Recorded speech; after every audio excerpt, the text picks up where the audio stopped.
Al jaza ala qadril masyaqqah, balasan tergantung susah payahnya dalam berikhtiar.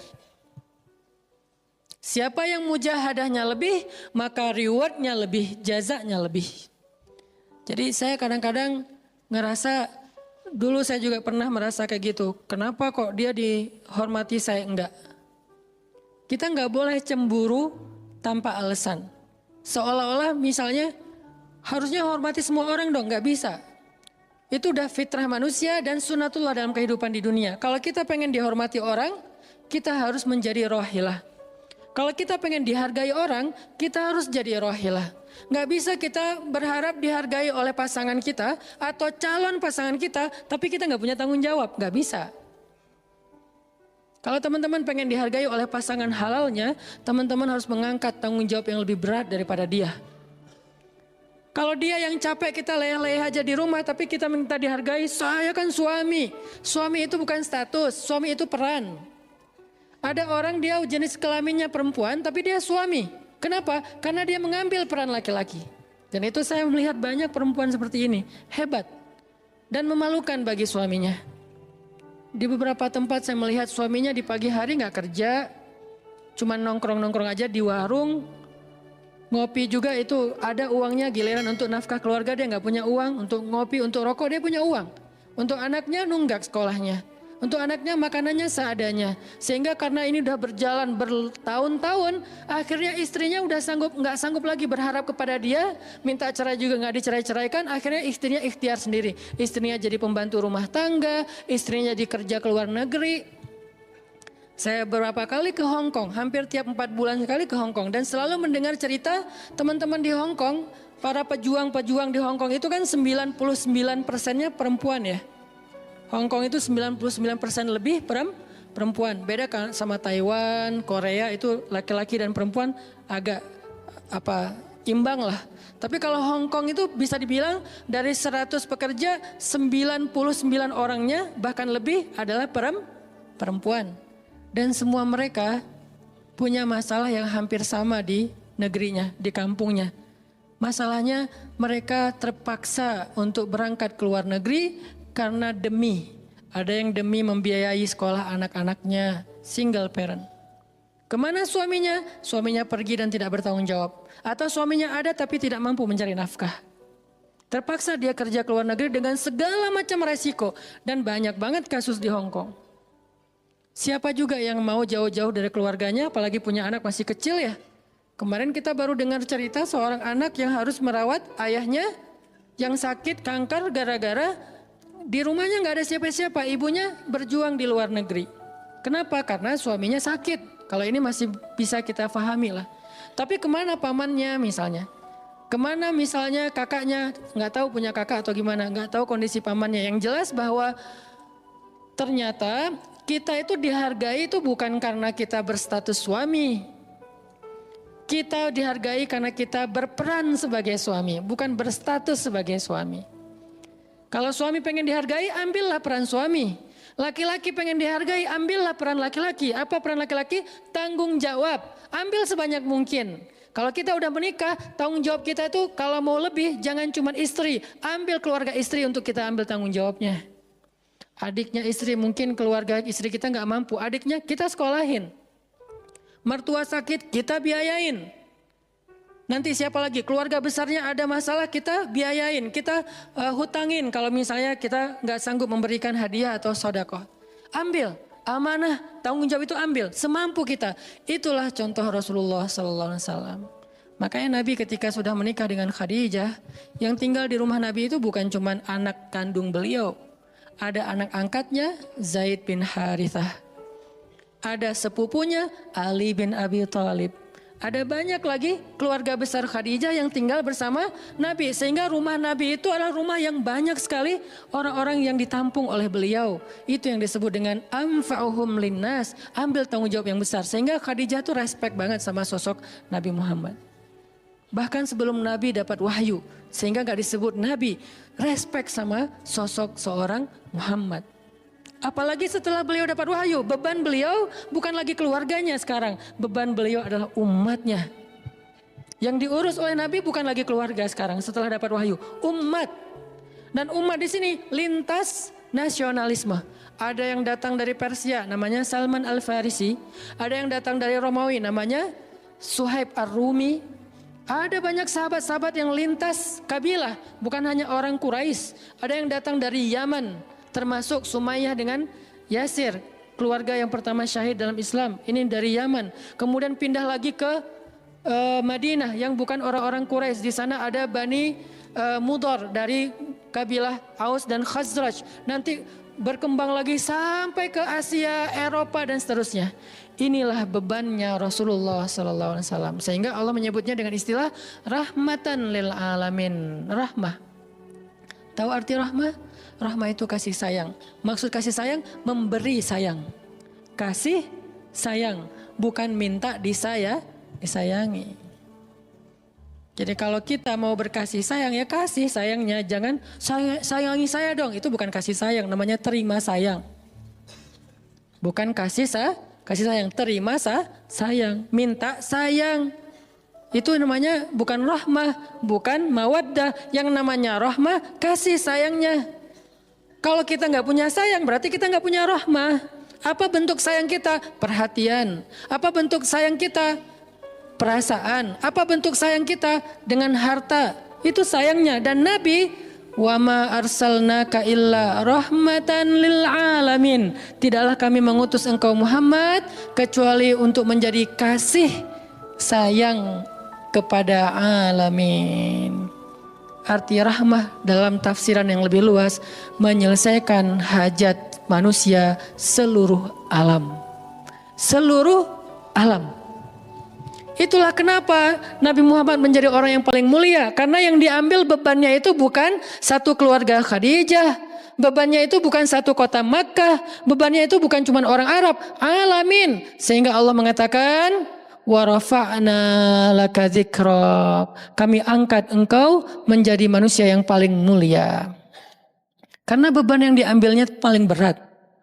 Apa beban Nabi? Apakah cuma ceramah? Enggak cuma ceramah. Kalau cuma ceramah gampang. Saya pernah menjadi penceramah dan saya pernah menjadi programmer dalam dakwah. 8 tahun saya ceramah di Bandung. Gampang banget. Dan kalau mau nyaman jadi ustadz, mending saya jadi penceramah aja. Gampang banget. Diundang-undang. Ustadz mau dijemput? Ya jemput dong. Jemput. Ya. Ustadz kan dijemput. Jarang kita jalan sendiri. Seringnya dijemput. Dan karena dia pengen memuliakan kita, dia cari di tempat itu siapa yang punya mobil paling bagus untuk menjemput ustadz. Kalau di kampung, cari siapa yang punya mobil baru yang tahun misalnya 2018 lah, kalau nggak ada 2019. Saya punya, ya udah pinjam ya untuk jemput ustadz. Oh boleh saya senang jemput. Kalau perlu yang punya mobilnya sekaligus jadi supirnya jemput ustadz. Enak jadi penceramah. Jemput, tunggu di depan rumah, nggak langsung ketok. Kenapa? Nggak enak mau ngetok. Biar ustadznya santai aja. Ustadznya keluar dibukain pintu. Terserah mau duduk di depan, duduk di tengah. Kalau ustadznya duduk di tengah, nggak ada yang di sebelahnya, kosong. Mau goler-goler, mau jungkir balik, bebas. Ustadz. Saya pernah ngalamin masa kayak gitu. 8 tahun, mudah banget, diundang-undang. Semua wajah tersenyum, nggak ada yang cemberut, namanya juga ustadz. Selamat datang ustadz, alhamdulillah bisa ketemu sama ustadz, silakan. Duduk dikasih makanan yang paling baik. Dihidangkan segala macam, minuman aja 5 jenis. Sampai bingung nih mana yang mau diminum. Ustadz mau apa? Kadang-kadang beberapa teman-teman panitia yang sangat udah pro banget nanya. Ustadz itu nanya ke asisten lah atau siapa manajemen kalau dia punya manajemen. Ustadz itu sukanya makanan apa? Disediakan makanan kesukaan Ustadz. Kalau ke Bandung Ustadz senangnya makan apa? Disediakan makanan khas Bandung kesukaannya Ustadz. Dicari dari restoran terbaik yang ada di kota itu. Ini perlakuan terhadap ustadz. Nyaman banget kalau ceramah tuh.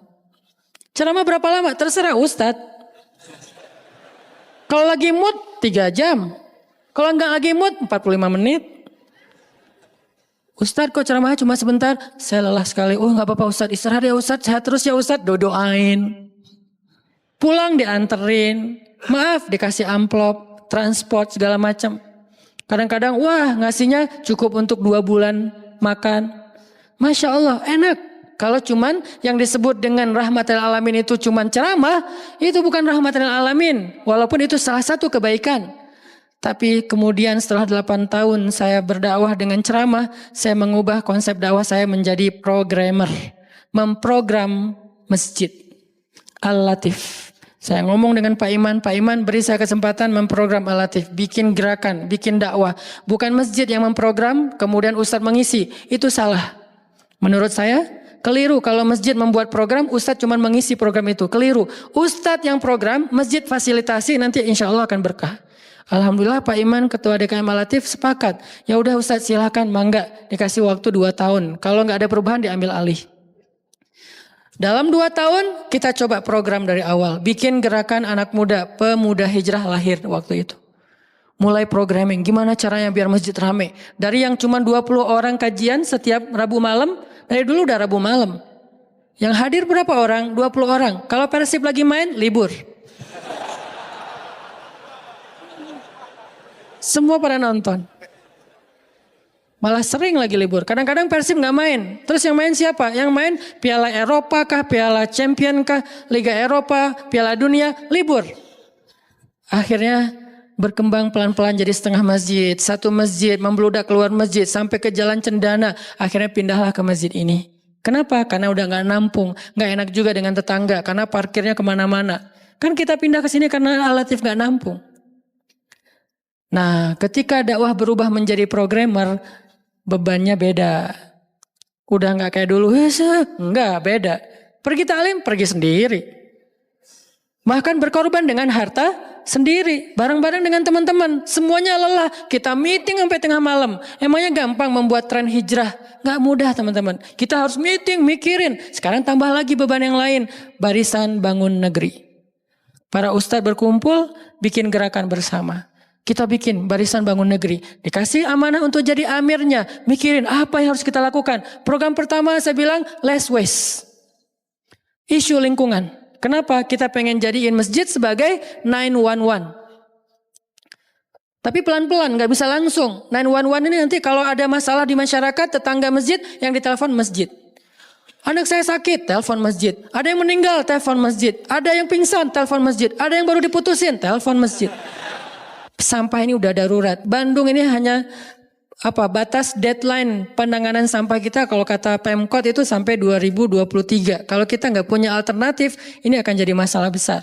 Jakarta, saya kemarin ke Jakarta sampai 2022. Lebih cepat sedikit daripada Bandung. Artinya mereka hanya bisa menampung sampah sampai 2022. Sisanya kalau nggak ada solusi alternatif, maka akan terjadi masalah besar, tumpuk sampah di depan rumah masing-masing selama nggak usah sebulan, seminggu aja gimana rasanya? Nggak ada yang ngambil sampah di depan rumah kita, seminggu aja. Petugas sampah nggak ngambil sampah di depan kos-kosan, di depan rumah. Sehari telat aja itu udah nggak enak, apalagi seminggu, sebulan, setahun, jadi gimana? 2022, kota-kota besar rata-rata terancam dengan bom waktunya sampah. Kita angkat less waste supaya masjid menjadi salah satu media komunikasi antara Pemprov, Pemkot, pemerintah kepada publik. Kenapa? Soalnya trust publik kepada masjid itu bagus. RT RW bikin program pungut sampah kayak edukasi dan campaign tentang sampah yang datang sedikit. Kalau RT RW bikin program, hari Minggu yuk kita bikin gerakan pungut sampah. Sedikit yang datang. Tapi masjid bikin taklim, yang datang ribuan. Apalagi 2-3 tahun terakhir, alhamdulillah luar biasa. Sehingga masjid punya potensi untuk mengkomunikasikan masalah ini kepada publik. Saya ajaklah teman-teman yuk kita bikin isu sampah dimulai dari masjid. Jalan 2, Bandung, Bintaro udah jalan. Next mau kita jalankan di Jogja, di Malang, dan di Pontianak. Seluruh masjid di Indonesia. Programming, mikir. Harus ketemu dengan beberapa orang. Dan habis waktu saya dalam beberapa tahun terakhir bukan untuk dakwah tablik. Makanya udah jarang ceramah. Teman-teman kalau ngelihat ceramah anak-anak Taki di Bandung cuma sekali seminggu. Itu juga kalau nggak libur ya. Kajian Rabu malam. Ustaz Hanan selain Rabu malam ngapain sih? Ustaz kosong nggak? Kosong saya bilang. Kenapa nggak mau ngisi jadwal? Kosong dari taklim tapi nggak kosong dari aktivitas. Sehari meeting bisa 5 kali. Dulu saya pernah yang kalau bahasa teman-teman tuh ngeprank jamaah, bukan ngeprank sebetulnya. Katanya Ustaz nggak datang, tiba-tiba datang kan? Itu tuh meeting 5 kali sehari dari pagi, siang, sore, menjelang maghrib, baru beres.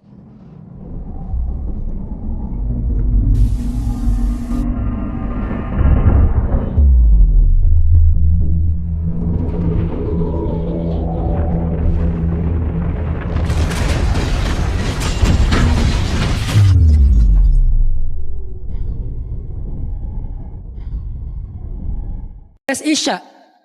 Meeting dengan siapa aja Ustadz? Banyak hal yang harus kita bereskan untuk bisa memunculkan satu program kecil. Akhirnya beres Isya, saya bilang masih ada jamaah enggak? Sebagian udah pulang Ustadz, tapi yang lain masih pada nunggu, kasihan. Ya udah saya jalan aja ke sini naik motor, sampai di sini Isya baru ngisi kajian. Artinya ternyata bebannya beda. Tapi rohilatan, itu yang disebut dengan dakwahnya Nabi. Saya baru mengambil sebagian kecil dari banyak varian dari dan instrumen dakwah Nabi, itu cuma sebagian kecil. Memprogram, baru masjid. Nabi itu alamin loh. Gimana mengubah kota Makkah yang dulunya kemusyrikan merajalela, perzinahan merajalela, kemudian anak perempuan dibunuh karena dianggap membawa sial, riba luar biasa, banyak yang dibunuh gara-gara gak mampu membayar hutang, dan perbudakan, dan banyak lagi masalah sosial. Bukan hanya masalah akidah dan ibadah. Akidah dan ibadah itu adalah inti masalahnya, kemudian merembet ke masalah sosial, biasanya kayak gitu. Kalau akidahnya melenceng, biasanya sosialnya rusak. Walaupun gak selalu kayak gitu juga sih. Karena ada di beberapa negara yang akidahnya mereka syirik, tapi sosialnya bagus. Walaupun ada problem sosial lain yang mungkin gak perlu dibahas di sini. Yang jelas awalnya berawal dari kemusyrikan. Kemudian berkembang menjadi masalah ekonomi, sosial, dan seterusnya. Nabi menyelesaikan masalah kota Mekah. Gimana caranya? Mekah yang tadinya kota yang jahiliyah menjadi kota Islamiyah. Kota yang Rabbaniyah. Kota yang penuh dengan kebaikan. Madinah yang tadinya kota yang penuh dengan sampah. Yathrib berubah menjadi kota Munawwarah. Sekarang udah nyampah lagi. Di zaman Nabi itu benar-benar Madinah Munawwarah. Sekarang mungkin gak sebagus di zaman Nabi. Cuman bangunannya doang yang megah. Tapi secara lingkungan, secara sosial nggak sebaik zaman dulu lah. Kalau bangunan itu kan bukan indikasi peradaban ya. Karena kita pernah mengalami masa peradaban Islam yang keren, nggak ada tuh bangunan pencakar langit seperti Dubai. Kita di Dubai bangunan pencakar langit, tetapi secara peradaban ada masalah di Dubai, terutama masalah sosial. Di Arab Saudi masalah lingkungannya luar biasa, salah satu penghasil sampah 10 besar di dunia.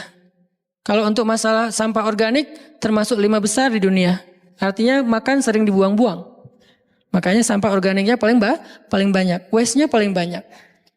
Itu yang diselesaikan oleh Nabi di kota Mekah dan Madinah. Kemudian berkembang di kota-kota lain sampai ke Irak, sampai ke Syam, sampai ke Mesir, sampai ke Eropa, sampai ke Turki, sampai ke Afrika, bahkan sampai ke Nusantara. Rahmatan lil alamin. Rahmah bukan cuma ceramah. Kalau ceramah, Nabi lebih jago dari siapapun. Orang siapapun yang berceramah itu kopas dari Nabi kan? Ada yang ceramah nggak kopas dari Nabi?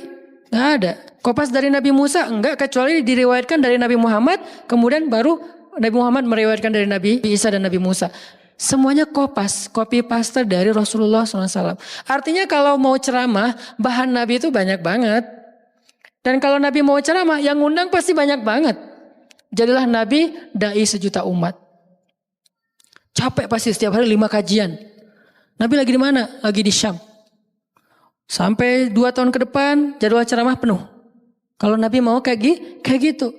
Tapi ternyata Nabi bukan cuma ceramah, memprogram umat. Ada yang masalah datang ke Nabi, ya Rasulullah saya diceraikan oleh suami saya dengan bahasa kamu bagi saya seperti ibu saya, zihar.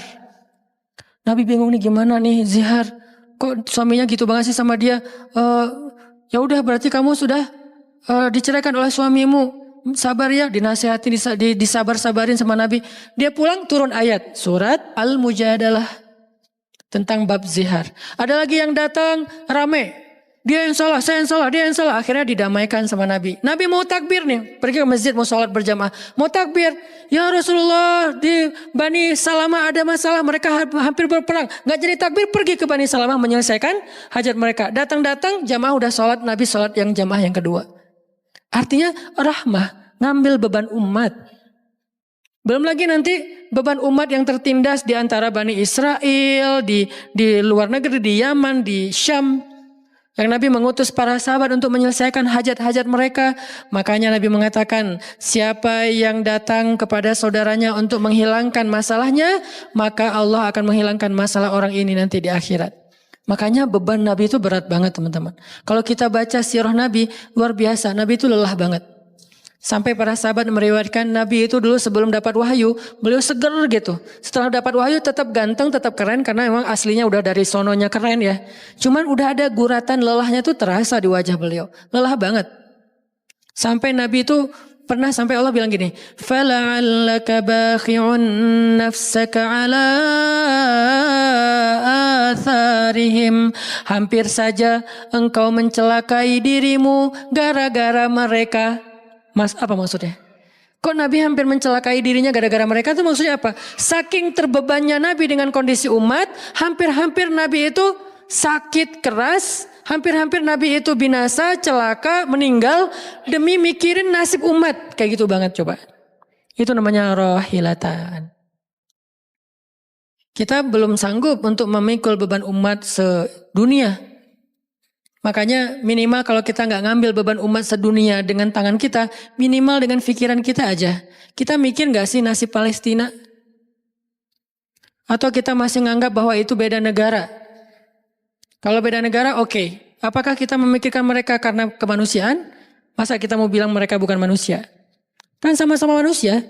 Harusnya kita merasakan apa yang dia rasakan karena kita sama-sama manusia, punya perasaan yang sama. Kalau kehilangan akan sedih, kalau melihat kezoliman juga nggak akan kuat, kalau dizolimi juga akan sakit. Kita mikir nggak tentang Palestina? Kita mikir nggak nasib Suriah?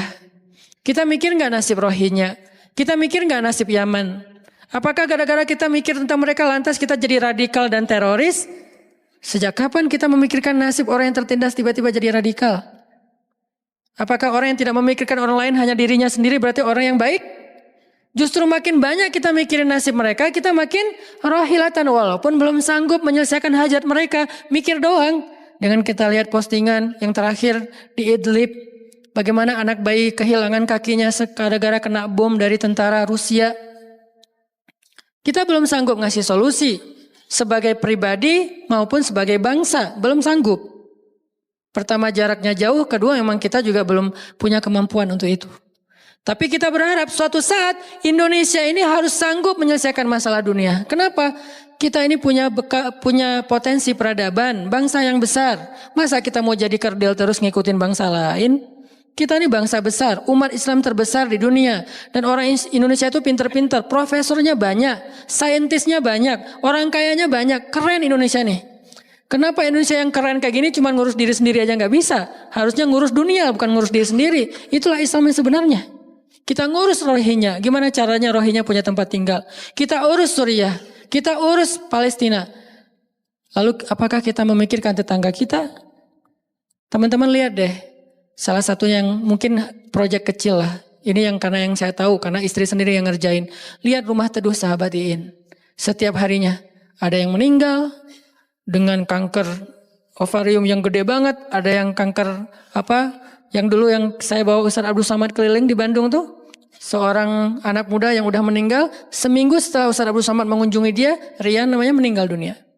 Alhamdulillah dia sempat ketemu dengan Ustaz Abdul Somad, sempat dinasehati, mudah-mudahan di akhir hayatnya dia setelah dapat nasihat dari UAS, dia jadi sabar, jadi balik lagi ke Allah sehingga husnul khatimah. Datang kita ketemu dengan Rian. Habis ininya. Gara-gara apa? Gara-gara pernah kecelakaan di laut, terus jadi kayak kanker kulit, luar biasa. Itu parah banget. Dan itu nggak satu kasus, banyak. Di Jawa Barat aja udah banyak banget, apalagi Indonesia. Apakah kita mau mengambil beban itu? Atau kita bahkan melihat juga nggak mau, karena ngerasa nggak kuat, nggak berani. Terus kapan kita kuatnya? Kalau kita nggak kuat, namanya bukan rohilah. Yang namanya rohilah itu harus kuat. Dikuat-kuatin kalaupun nggak kuat. Sudah seberat apa beban yang kita ambil? Selain, dan itu nggak bisa bahasanya, diambil sebagian, dibuang sebagian yang lain, enggak. Minimal kalau yang di dekat kita mengambil bebannya sampai menyelesaikan hajatnya dengan harta mungkin, dengan skill, dengan network, dengan minimal dengan sosial media kita repost, ya ada yang bisa bantu ini enggak. Kalau yang di luar negeri karena kita nggak sanggup menyelesaikan, minimal dengan pikiran dan doa. Kasihan ya mereka, doain terus. Karena doa kita itu ngaruh. Jangan berpikir mendoakan mereka itu nggak ngaruh itu. Mempercepat datangnya pertolongan Allah. Minimal dengan doa kita, Allah kuatkan hati mereka. Minimal. Dengan doa kita, Allah kuatkan hati saudara kita di Yaman, yang kelaparan di Syam, di Palestina, di Rohingya, di Turkistan, yang masih dalam campnya orang-orang komunis. Minimal doa kita menguatkan hati mereka, kan berarti membantu. Ada orang yang ketika dapat musibah, kita datang nggak bisa ngasih solusi. Tapi begitu kita nasihati lalu kita doakan, itu udah membantu dia. Minimal hatinya jadi lapang. Kemudian kita doakan, dia merasa diperhatikan. Bukankah itu sebuah bantuan? Dan itu rahilah. Semuanya aja yang di luar negeri kita pikirkan, apalagi yang di dalam negeri. Semampu kita. Makanya nama barisan kita tuh Barisan Bangun Negeri. Kalau ditanya, apa Ustadz tujuan bikin gerakan Barisan Bangun Negeri? Ya bangun negeri. Masa masih ditanya ya? Karena masih ada yang nanya, ngapain sih tuh ustadz-ustadz ngumpul mau bangun negeri?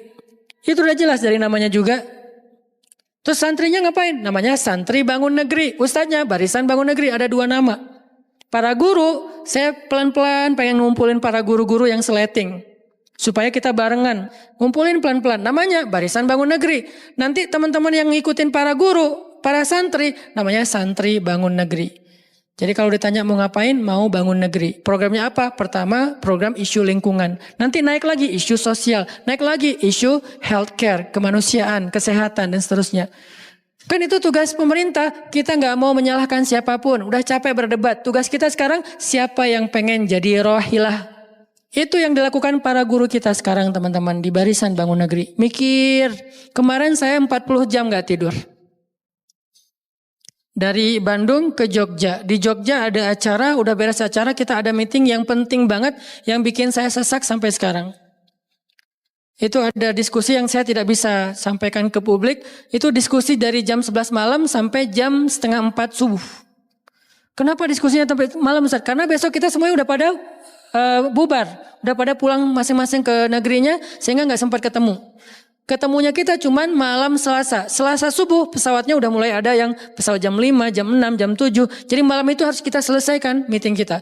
Meeting lah kita sampai jam setengah 4 subuh. Beres meeting langsung ke bandara. Saya dengan salah satu ustadz ke bandara berdua naik flightnya pas bareng. Belum selesai tadi meetingnya. Meeting lagi di pesawat. Dari Jogja ke Jakarta.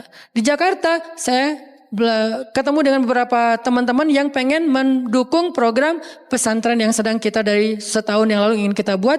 Tapi juga belum cukup untuk membebaskan lahan. Karena kita butuh 15 M membebaskan lahan. Alhamdulillah udah terkumpul sekitar 2 M. Masih jauh dari target. Baru membebaskan lahan. Belum membangun. Akhirnya bahasa istri saya ngamen. Ngamen di Jakarta dari pagi, siang, sore, malam. Malam pulang. Di kereta juga diskusi lagi sama istri karena ada beberapa program yang harus kita bereskan. Sampai rumah jam 12 malam. Jadi 1 hari setengah. Hampir 2 kali 24 jam. Baru istirahat. Itu kalau programming. Beda dengan ceramah. Diundang ke Jogja. Ustadz ceramahnya di Jogja. Oke, jam berapa? Isya. Ya udah saya datangnya maghrib. Terbang jam 5. Sampai di sana maghrib. Ceramah. Beres ceramah saya tidur. Gampang kan? Beres ceramah jam 11 malam balik ke hotel. Dipesankan hotel sama panitia. Hotelnya mau yang gimana Ustadz? Terserah. Yang dekat-dekat aja biar nggak capek di jalan. Oh ya Ustadz dikasih hotel biasanya yang enak. Yang deluxe. Masuk ke hotel. Mandi air hangat. Ya. Beres mandi air hangat, pesan makanan online. Karena tadi belum makan, misalnya kalau telat makan juga. Pesan datang ke kamar. Kadang-kadang saya cuma pesan 1 jenis, mereka pesan 3 jenis. Saya belum makan, lapar, boleh gak pesan sate? Oh boleh Ustaz. Datang sate, datang mie godok, datang apa, banyak. Semuanya ditaruh di depan kamar. Ustaz, ini udah ada makanannya. Masya Allah makanannya banyak gini. Kalau cuma ceramah, habis makan jam 12, tidur. Bangun sholat subuh, beres subuh, olahraga. Ya, karena di hotel, treadmill. Beres treadmill, berenang. Beres berenang, breakfast. Beres breakfast, terbang ke Bandung. Kan enak ya? Kalau cuman ceramah. Jadi kerjanya cuman 1,5 jam pas ceramah. Itu juga santai. Namanya juga ceramah gampang. Tapi kalau programming, buat program, kayak tadi ceritanya, meeting, gak beres-beres. Sampai enak dengan meeting. Kopi entah berapa gelas. Ada yang digulaan, ada yang gak digulaan. Ada yang pakai susu, ada yang gak pakai susu. Sampai diistilahkan yang gak pakai susu, kopi akhi. Yang pakai susu, kopi ukhti. Semua jenis kopi. Artinya rohilatan. Ternyata memang benar kata Nabi, manusia itu seperti 100 onta, sedikit yang rohilatan. Makanya sekarang kita mau milih mau jadi rohilatan atau mau jadi 100 onta. Dimulai dari hal yang kecil. Saya ngajak teman-teman, yuk kita jadi rohilah, kita angkat beban negeri kita, beban bangsa kita. Saya pengen banget masjid itu jadi kayak rumah teduh. Sekarang yang menjalankan pasien kanker kurang mampu se-Jawa Barat, salah satunya rumah teduh itu.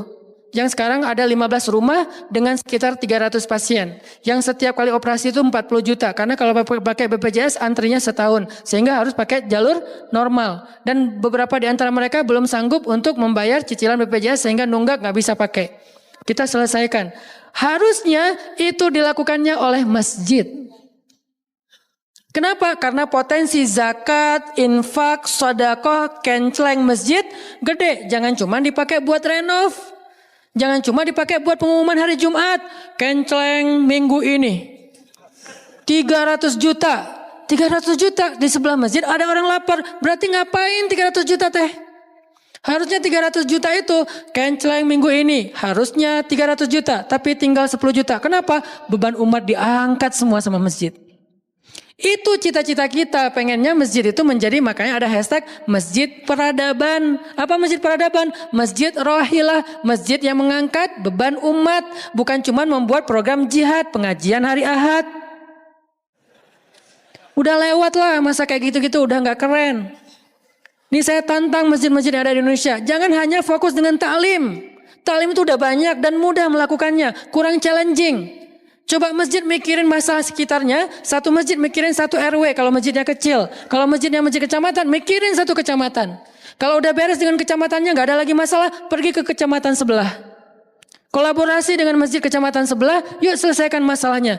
Bisa banget kalau masjid mau. Tapi serahkan programnya ke ustadz yang ngerti harokah, yang ngerti pergerakan.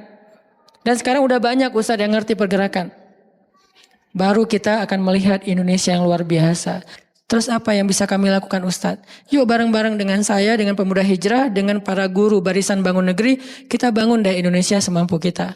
Dengan apa? Dengan skill kita masing-masing. Dengan potensi kita masing-masing. Ada yang punya harta dengan hartanya. Ada yang punya kemampuan skillnya dengan skillnya. Saya udah berkali-kali menjelaskan, skill itu untuk dakwah penting, bukan hanya penceramah.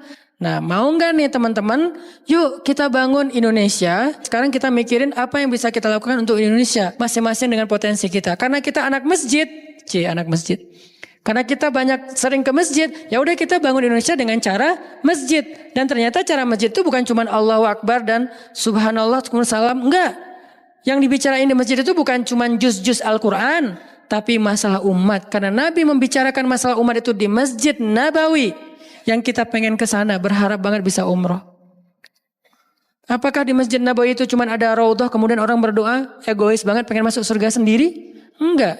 Di raudhah itu Nabi dengan Jibril bicara tentang umat. Gimana caranya umat ini selesai masalah mereka. Sampai ke penjuru dunia. Yang terjajah dibebaskan dari penjajahan. Yang terzolimi dibebaskan dari kezoliman. Itu namanya rohilah. Saya yakin di sini banyak potensi dan skill yang keren-keren. Coba berikan skillnya untuk dakwah. Dedikasikan skillnya untuk agama. Yang kalau kita dedikasikan untuk agama, insya Allah untuk bangsa dan negara udah pasti. Karena agama kita itu bukan agama ritual. Agama kita ini adalah agama kehidupan. Sehingga yang ada di dalamnya bukan cuma bab sholat, tetapi juga bab orang sakit. Dan kita tahu banyak hadis tentang itu. Bab lingkungan dan kita mulai tahu hadis-hadis tentang itu. Yuk kita dedikasikan skill kita, potensi kita, harta kita untuk agama Allah, kita angkat beban umat bareng-bareng. Karena kalau saya ngangkat sendiri, saya paling-paling ngangkat sanggupnya itu 100 kilo. Itu juga udah ngos-ngosan.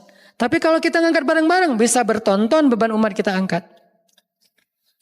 Mudah-mudahan dari kajian mager ini, mudah-mudahan kelak kita bisa menjadi orang yang mudah bergerak, sanggup bergerak, dan geraknya bersama-sama. Barakallahu fikum billahi taufiq wal hidayah. Allahumma inna nas'aluka ridhaka wal jannah wa na'udzubika min sakhatika wan nar. Allahumma a'inna ala dzikrika wa syukrika wa husna ibadatik. Rabbana habbib ilainal iman wa zayyinhu fi qulubina وكره إلينا الكفر والفسوق والعصيان واجعلنا من الراشدين ربنا آتنا من لدنك رحمة وهيئ لنا من أمرنا رشدا وهيئ لنا من أمرنا رشدا وهيئ لنا من أمرنا رشدا واجعل لنا من كل ضيق مخرجا ومن كل هم فرجا ومن كل عسر يسرا ربنا آتنا في الدنيا حسنة وفي الآخرة حسنة وقنا عذاب النار وصلى الله على سيدنا محمد وعلى آله وصحبه أجمعين والحمد لله رب العالمين.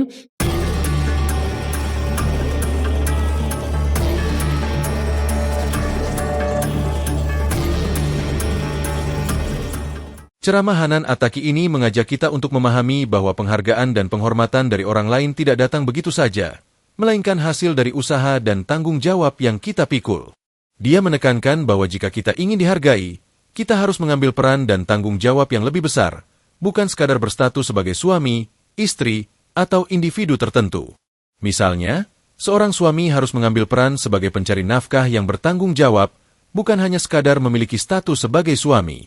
Hanan juga menyoroti fenomena di mana banyak perempuan terpaksa bekerja ke luar negeri karena suami mereka tidak bertanggung jawab, menunjukkan betapa pentingnya peran dan tanggung jawab dalam kehidupan berkeluarga. Hanan Attaqi juga mengajak kita untuk meneladani Nabi Muhammad SAW yang tidak hanya menjadi pemimpin spiritual, tetapi juga mengambil tanggung jawab besar dalam menyelesaikan masalah umat. Nabi tidak hanya fokus pada ceramah atau dakwah verbal, tetapi juga memprogram dan menyelesaikan masalah sosial, ekonomi, dan kemanusiaan. Hanan mencontohkan bagaimana Nabi Muhammad mengurus keluarga besar Khadijah, termasuk anak angkat dan sepupu, serta bagaimana beliau menjadi rahmat bagi seluruh alam, rahmatan lil alamin. Ini menunjukkan bahwa dakwah bukan hanya tentang ceramah, tetapi juga tentang aksi nyata dalam menyelesaikan masalah umat. Terakhir, Hanan Attaqi mengajak kita untuk menjadi rahilah, yaitu orang yang mengambil tanggung jawab besar dalam menyelesaikan masalah umat. Dia menekankan bahwa kita harus memikirkan nasib orang lain, baik di dalam negeri maupun di luar negeri, seperti Palestina, Suriah, dan Yaman. Hanan juga mengajak kita untuk memulai dari hal kecil, seperti memikirkan lingkungan sekitar, membantu pasien kanker, atau mengatasi masalah sampah. Dia mengajak masjid-masjid untuk tidak hanya fokus pada kegiatan keagamaan rutin, tetapi juga menjadi pusat penyelesaian masalah sosial. Dengan mengambil peran dan tanggung jawab, kita bisa membangun negeri dan menjadi rahmat bagi sesama, sebagaimana yang dicontohkan oleh Nabi Muhammad SAW.